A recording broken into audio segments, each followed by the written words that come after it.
Ange, final on the season. How are you? Good. Yeah. Good. How's the squad looking? The only one that's out is Gio. Also, he got a bit of a knock when he came on. Didn't train today. We've got training tomorrow, obviously.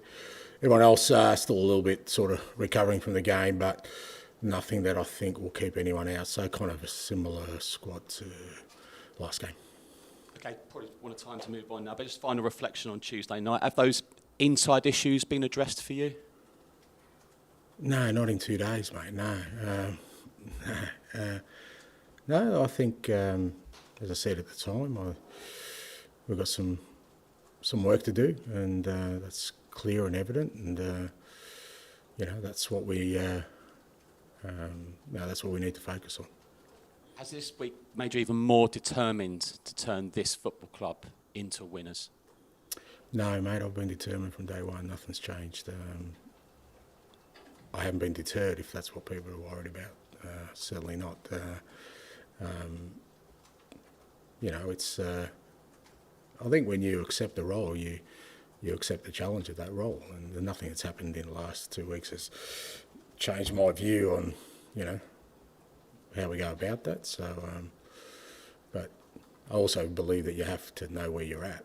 There's no point sort of kidding yourself that you're somewhere you're not, because then you can't improve. It's been quite a season. So many ups, some downs as well, which you've mentioned. How do you expect the club and the players, the club in general, to look in maybe 12 months' time? Look, it's hard to say because, as I said the other night, I think we've made progress, but there's obviously still a long way to go in sort of believing that progress is entrenched in the team we're going to be next year. But the flip side of that is that, I've said recently that there's a part of me that thinks it's pretty exciting as well, because for a lot of these guys, they've set a pretty decent level of performance in their first or second year with us, and if there's growth there, then I think it'll make us a better football club next year. And I certainly feel like we'll be starting well ahead of where we were at the start of this year for sure.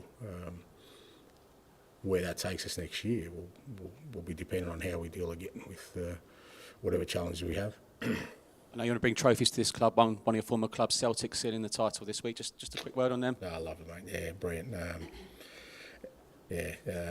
Great people, great manager, great staff, great footballers, unbelievable club. And I watched the game, and I know, because I've experienced how they would have felt at that final whistle, and then going back to Celtic Park late at night. It's a pretty special place, and credit to them. It was a difficult year for sure for Brendan and the guys, but when it mattered, when it counted, they stood up, and couldn't be happier for everyone here. Been a pleasure. Speak to you in August. Thank you, bud. Charlie. Hi, Ange. I interviewed Dejan Kulusevski yesterday, and he said, yes, the players are hurting because, you haven't been able to qualify for the Champions League. But he said, nothing great is created in one season, and there'll be plenty of positives to take away into the summer. How does it make you feel when you're hearing that kind of review from one of your players? Look, I guess it's important that obviously the players are the most important component in all this, irrespective of kind of my ideas or what I feel, needs to improve. It does need buy-in by the players. I think we've had that for the most part. I guess my sort of assessment at this point is that, a lot of it I still don't feel is embedded in everything we do. And until it is, it's very hard then to kind of think about how do we get to the next level until, I'm reticent to move on, from where we are now in terms of what we're trying to build, unless I really feel that, players, staff, everybody is kind of really firmly on board with the way we want to play and the way we want to sort of train. So, but it does need, buy-in from the players. And the one thing I will say about the whole playing squad is that it hasn't been through a lack of effort or trying. They've given their all this year. We have tangible physical data that shows us that. There isn't a game where they haven't spent it all out there. It's just that sometimes, we haven't got reward for it. Obviously, it's been such a busy season. You've got this game on Sunday, and then, of course, you go to Australia next week. But for yourself, your first season managing in the Premier League, when will you have the time to really reflect on how the season has gone for you, and how would you reflect on it? Yeah, look, I think you kind of start that process towards the end of the season. There's various sort of meetings I'm having this week. Obviously, we've still got a game to go, which is very important for us. But, trying to get sort of as much information as I can before I start sort of really reflecting, because you to get a real sort of accurate picture of where we're at, you've got to go right back to the start, and sometimes some of that's a bit hazy. So it's important you get all the right information. Talk to the people who've been there since the beginning, coaches, staff members, players, and sort of collate all that, and then when the season's done, sort of take my own time to sort of go through it methodically and sort of give myself an accurate picture of where we're at, so that when we come back for pre-season, we're in a space where we can hit the ground running. And finally, from me, I know you said on Tuesday after the game that you hadn't seen Rodrigo Bentancur's reaction when he came off. Have you felt the need to speak to him? Have you seen it? Have you spoken to him since then? Yeah, I saw it. Yeah, I saw it. We had a chat about it, and he's a passionate guy. He was angry, but I don't think that's the way you react, and he understands that, and so it wasn't the biggest issue of the night for me, that's for sure. Did he say what he was particularly annoyed about? Well, he just wants to win, mate. So, he wanted to be out there to help the team to win. And, he doesn't like it, and, felt like he wanted to be out there fighting, and that was taken away from him. I wanted to ask you about VAR. Sorry, I know you've been asked about this a million times this season, but there's talk that there's going to be a vote for it to be scrapped. Where do you stand on that? Oh. I mean, I know how you feel about VAR, but would you? Okay. Now It's presented your first with press conference, Charlie? if presented with that vote, would it just be get rid? Yeah. Look, I've consistently said I'm not a fan of it, and I don't think they will get rid of it because we're too far down the track. I just don't think it's serving a purpose that it should, and I think they should bring it in when the technology can match the expectations, and I don't think it does at the moment. So when they brought in goal line technology, it was seamless. It was like you bring it in, it helps the game, nothing changes. They're talking about semi-automated offside, so if that is accurate and that's quick, then by all means use it, because it doesn't slow down the game. It doesn't, we get this ridiculous notion of waiting for an hour to look at some blurry images with some lines. I mean, I think it's almost prehistoric that we're going down that route, and yet we accept it. And then the rest of the game, we'll let the referee referee it. And like I said, if the technology gets to a level where we can introduce it and it doesn't affect our game, then by all means. But I don't know. I think there was just this real clamour to bring it in at the time, because everyone kept saying, well, you'll never get the Maradona handball, and you'll never get whatever other decision that. But they were picking up isolated incidents that there's a reason they stand out, because they didn't happen every week.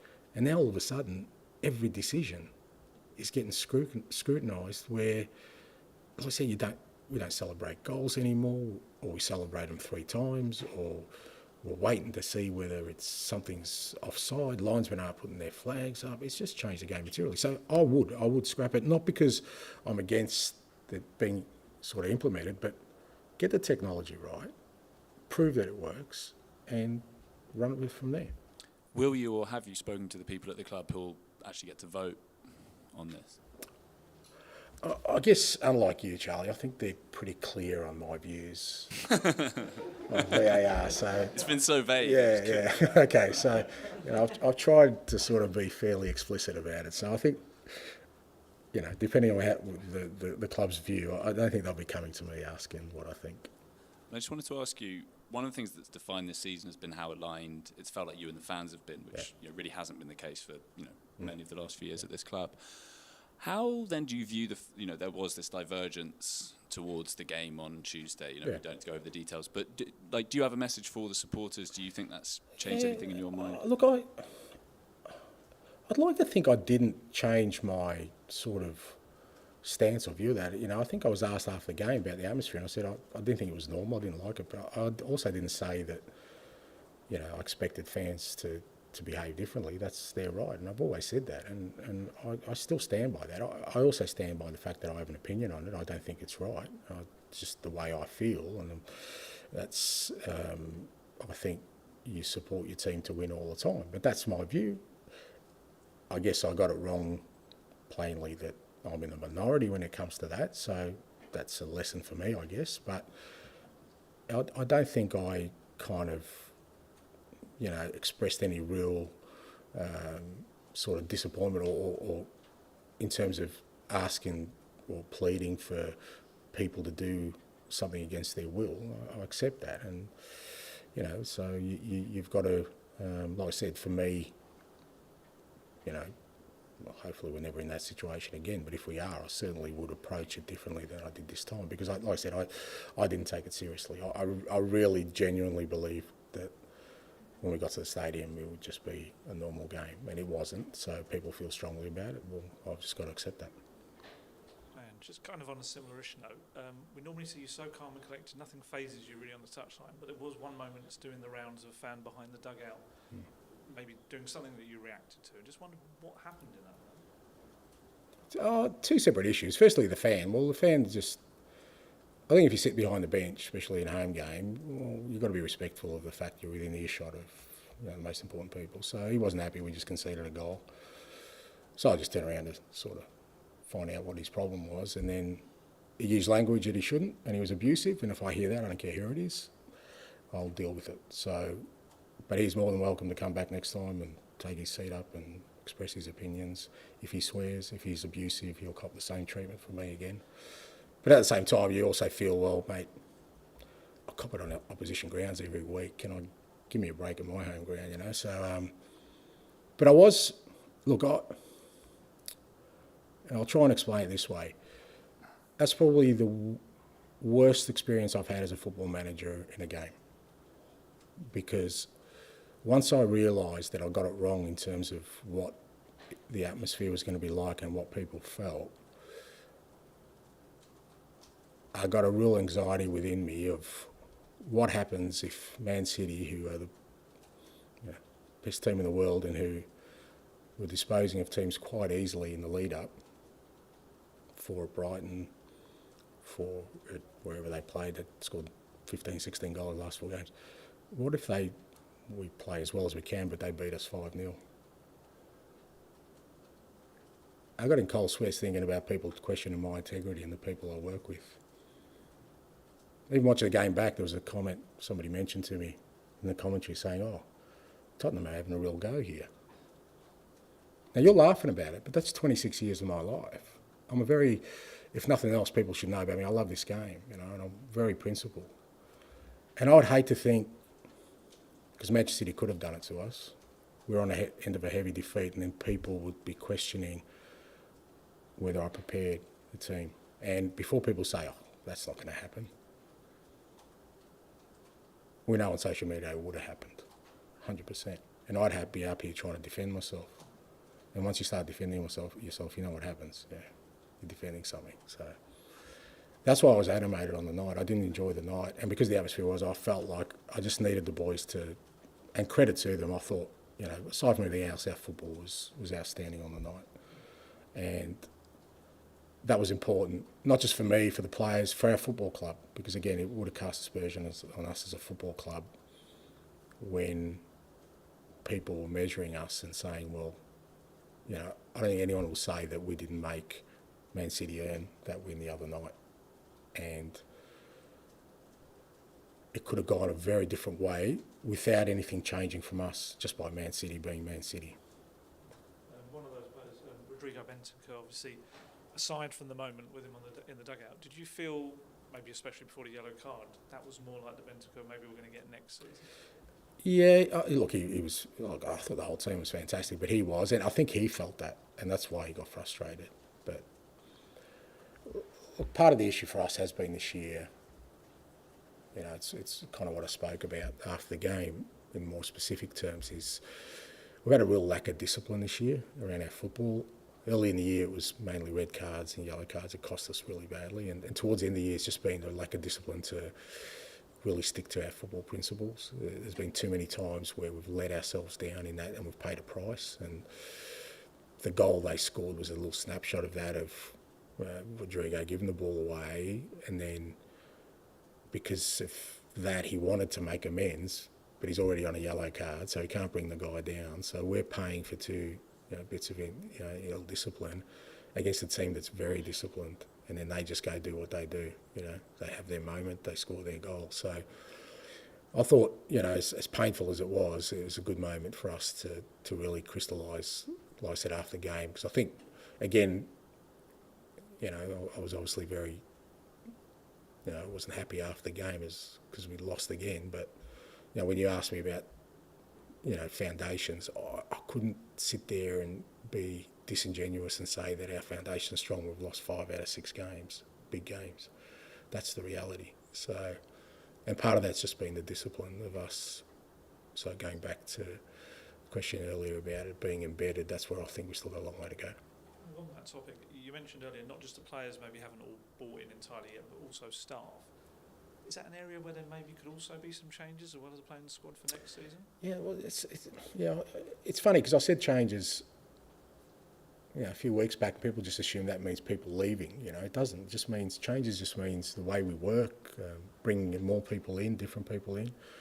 I've got a much better picture of sort of the environment now and what we need, and so the club's been really supportive to say, well, whatever you need, extra resources, different kinds of people to bring in. It doesn't mean people are necessarily leaving. It's just, the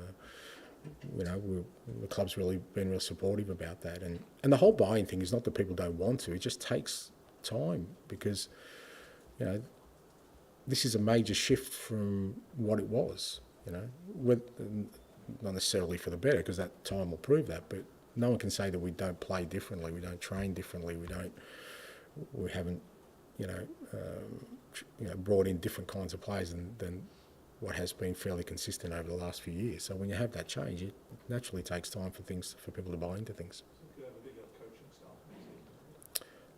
It's not just about coaching though. I mean, it's there's so many components. There's the coaches, there's the sports science, there's the medical, there's analysis, there's scouting, there's so many aspects to it. And when you get to the position where you think you've got a chance of having success, that whole area has to be. So it's not just coaching, it's well beyond that. Okay, we'll finish this section with George, please. Sorry, mate? Hi, and you just spoke about that first goal, the first Man City goal, and it does kind of feel like in these sort of recent games against the bigger clubs, the big moments, as you say, have been lacking. I mean, how do you make this group sort of more killers in those moments? Yeah, it's not killers. Like I said, it's just discipline of, sort of believing in something and sticking to that task relentlessly. That's what City do. And to be fair, we made them really uncomfortable tonight. A lot of the stuff they usually do, they couldn't do.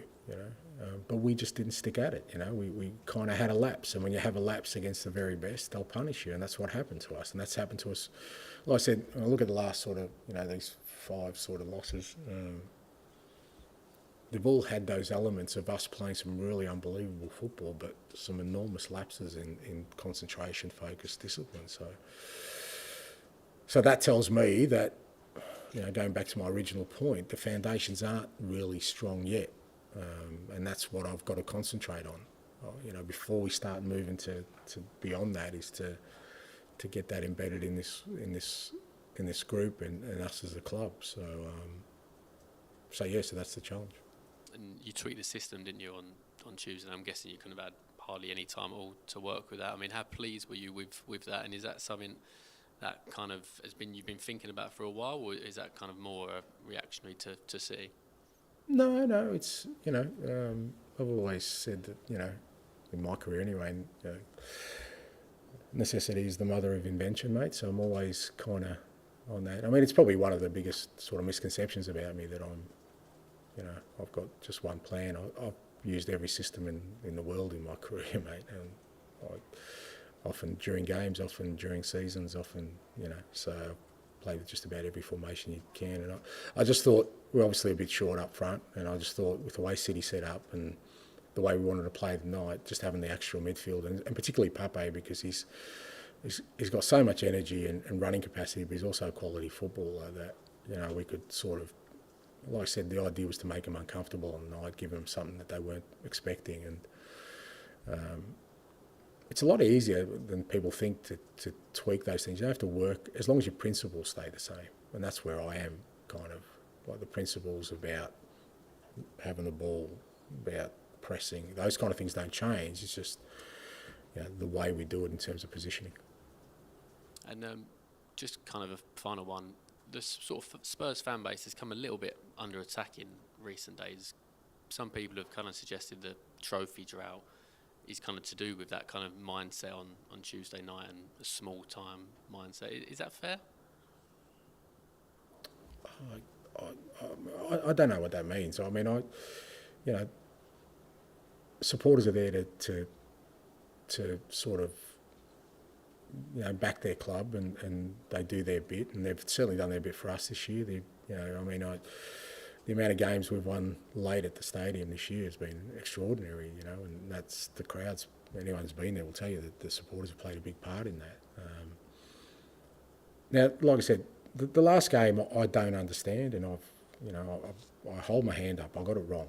I sat here the day before and I kind of mocked the whole thing because I really didn't believe that was the case. But if that's how people feel, then again, I can't, because I'm not a Spurs supporter. They are. This is their football club. They're the custodians, not me. All I can say is, like I say, offer my opinion on what you need to be successful. And for me, you can't be successful if your motivations change depending on the contest. You've got to want to win all the time.